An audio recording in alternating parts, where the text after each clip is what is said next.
homosexuality condemned, uncontrolled prostitution, and a dictator addicted to sex. In today's video, we're going to delve into issues of sexuality that occurred in fascist Italy during the 20th century.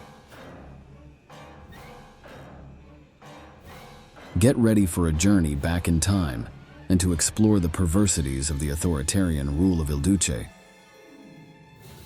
Welcome to military history. During fascism in Italy, a period ruled by the dictator Benito Mussolini, homosexuality was harshly persecuted, and those identified as homosexuals were confined to an island within Italian territory. In addition to the horrendous racial laws that severely restricted the civil rights of Italian Jews and other ethnic minorities, homosexuals suffered a devastating impact during fascism. Considered contrary to traditional male ideals, homosexuals in fascist Italy were subjected to discrimination and oppression.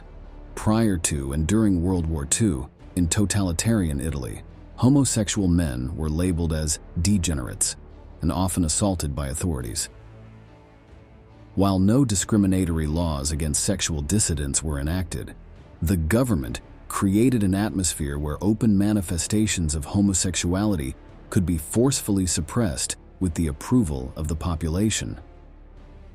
Chilling statements from authorities of that time included, "We realize that public dances, beaches, and mountain places are frequented by many of these sick people, and young people of all social classes seek their company. These accursed effeminates are corrupting our people." With this backward and violent mentality, authorities were determined to stop what they perceived as the spread of degeneration and to contain a sexual aberration that offends morality and is disastrous for public health and racial improvement. For this reason, gay men hid, as recounted in the following testimony. Si teneva sempre nascosto, se ne parlava con scherno, con smorfie, che non era possibile dire io sono omosessuale. According to alleged good customs, these men with different sexual orientations were seen as a menace that needed to be attacked and eradicated. Not only did the gay community itself face rejection, but homosexuals also undermined the image that dictator Benito Mussolini wanted to project of Italian masculinity. Fascism was considered by its proponents as a virile regime. Therefore, Italians saw themselves as strong, masculine, and of a superior race. They considered it impossible for homosexuality to exist in a fascist regime.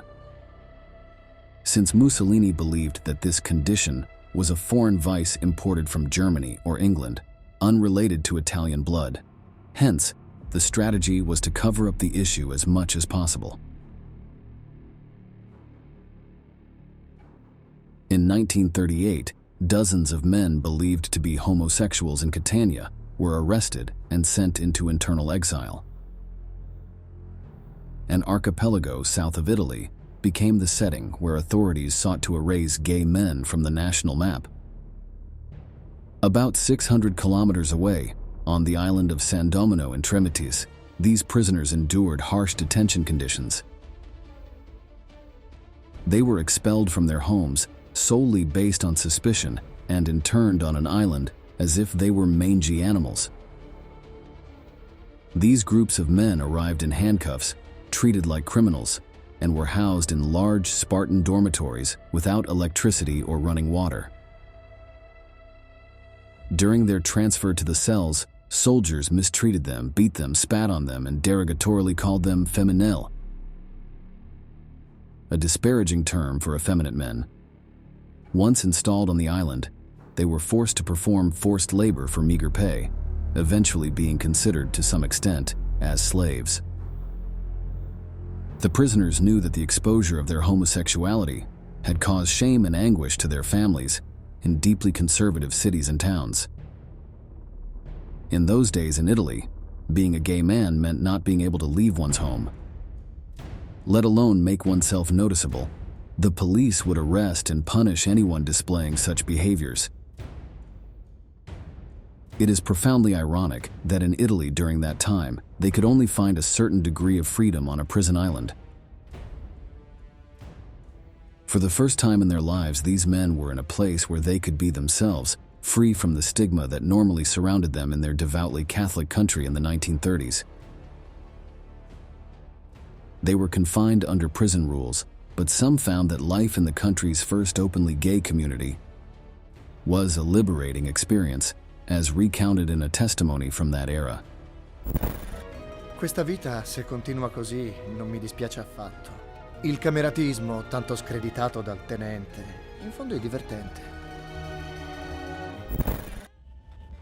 Despite nearly 100 years passing, the suffering has not ended for the gay community in Italy. While they are no longer chained or sent to islands as prisoners, homosexuals are still not considered first-class citizens.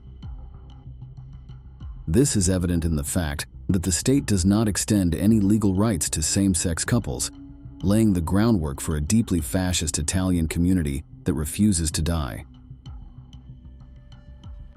However, confining them to islands as if they were perverts or contagious illnesses was not the only way Mussolini's crude regime had to combat homosexuality among virile Italian men. Prostitution was in an anomalous position in fascist Italy during the mid-40s occupation. Under the fascist regime, state-run brothels with authorized prostitutes were allowed, even encouraged as a normal part of the life of the virile fascist male. Records from the time indicate that society accepted the presence and use of brothels and sex workers. The government did not seem to see the contradiction between promoting prostitution for fascist men and the concept of the good wife for fascist women. However, during the war, this activity posed a significant problem for the Allied occupation forces because many men contracted venereal diseases, adding to an already severe labor shortage. It also posed a serious concern for Italian authorities, not only due to the spread of illegal and unlicensed prostitution, but also because many normally respectable women were drawn into the vice network out of economic necessity, to the detriment of themselves, their families, and society. Although the risk of sexually transmitted infections was present in most scenarios during World War II, one of the places with the highest number of infections was southern Italy. The terrible hunger endured by the population in this region in the last months of the German occupation led many women to offer themselves to soldiers in exchange for food or shelter. According to a report from Allied troops, out of 150,000 women in Naples, approximately 42,000 were engaged in prostitution. Makeshift brothels proliferated throughout the city of Vesuvius, many of which were nothing more than large halls where exchanges of favors took place without any privacy, visible to everyone. Prostitution was also widespread on the city streets, and it was as sad as it was common to find a young man willing to offer his sister's virtue in exchange for a can of food to help the family survive. This situation meant that when the Nazi occupation ended, women were not attacked as in other territories, such as the Netherlands and France, where prostitutes enjoyed a higher status that generated resentment in the population, as seen in the following archival material.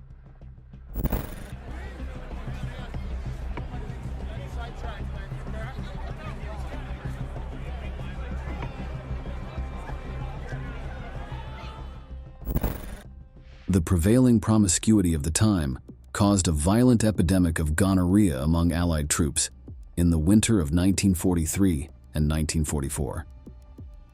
The military authorities, alarmed, reacted by conducting an intense awareness campaign, although it was not enough for the soldiers to take the necessary precautions. Within this campaign, one element would prove somewhat controversial for the soldier who put it into practice. It was a small booklet printed in Italian, featuring large letters that read, "I'm not interested in your syphilitic sister." This pamphlet was supposed to help soldiers avoid daily temptations offered to them on the street, but it actually became a source of unexpected conflicts. The troops, not mastering the Italian language, would sometimes show the paper directly to a Neapolitan who approached them for any other reason or motive. Upon reading the disrespectful reference to their sister, undoubtedly the most outrageous insult for a Southern Italian, the offense was met with immediate retaliation. This led to attacks and killings between locals and Allied troops who were supposed to liberate them.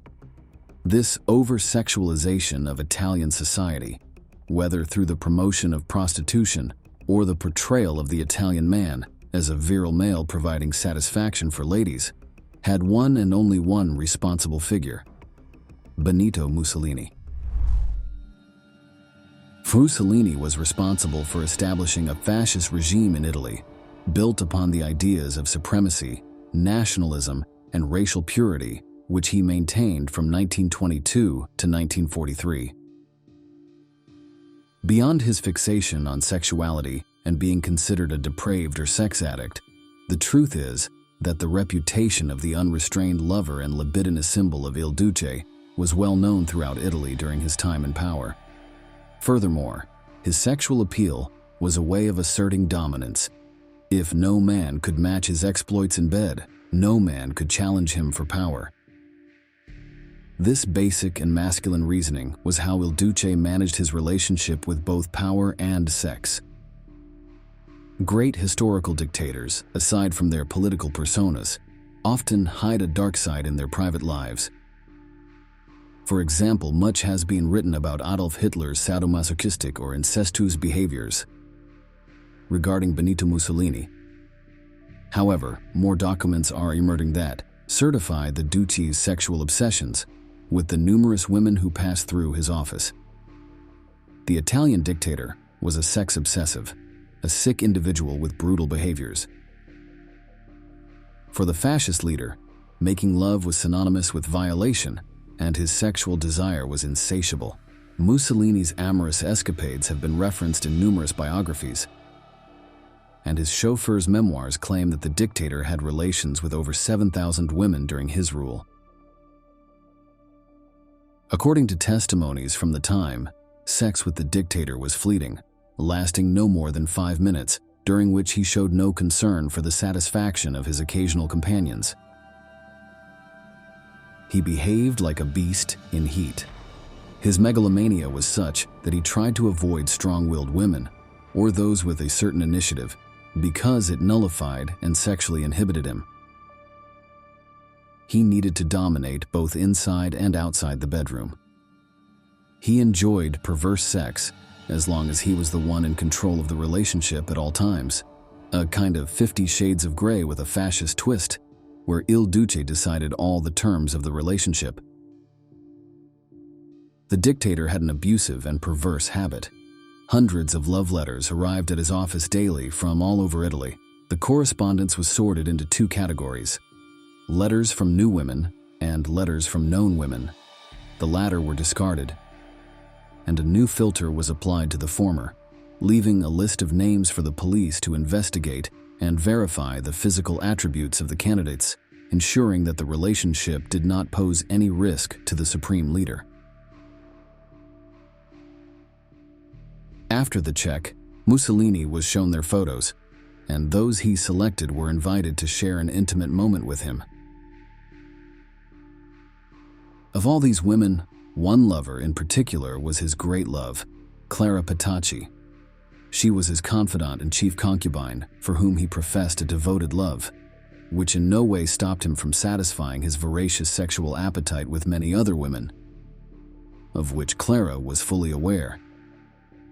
In fact, it was precisely her diary that became one of the historical records that allowed posterity to portray the dictator's character. As described by this historian, based on Petacci's diary.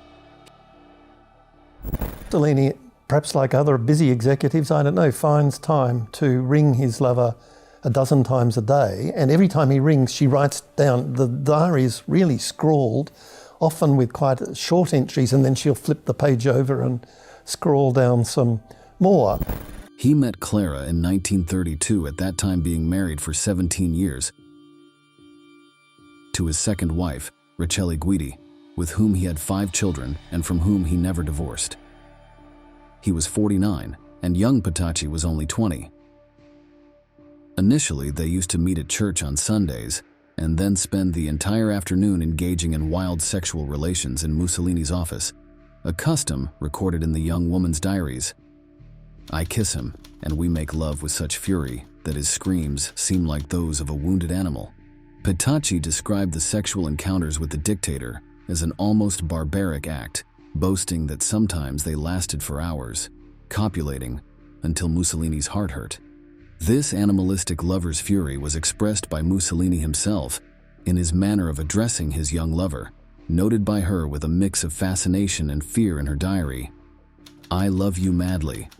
I would like to devastate you, harm you, be brutal with you. Why does my love manifest with such violence? I feel the need to crush you, to shatter you, a violent impulse. With you, I'm a wild animal. She had her own room in the Palazzo Venezia, where Il Duce set up his government. Additionally, she had her own bodyguards and chauffeur, as if she were the First Lady.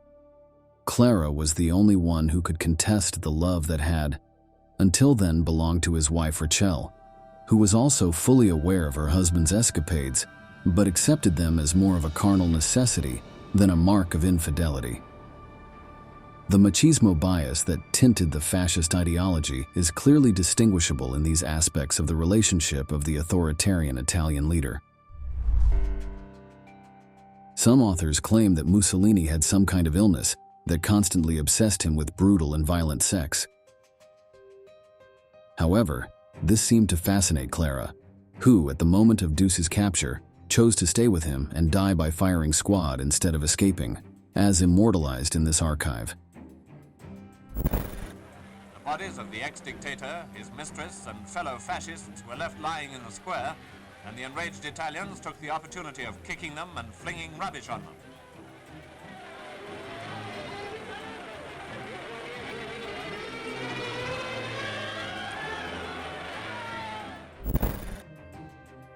These have been the impressive and depraved stories of sexuality during fascist Italy. This concludes today's video. We appreciate you reaching this point and look forward to your presence in the upcoming installments of Military History.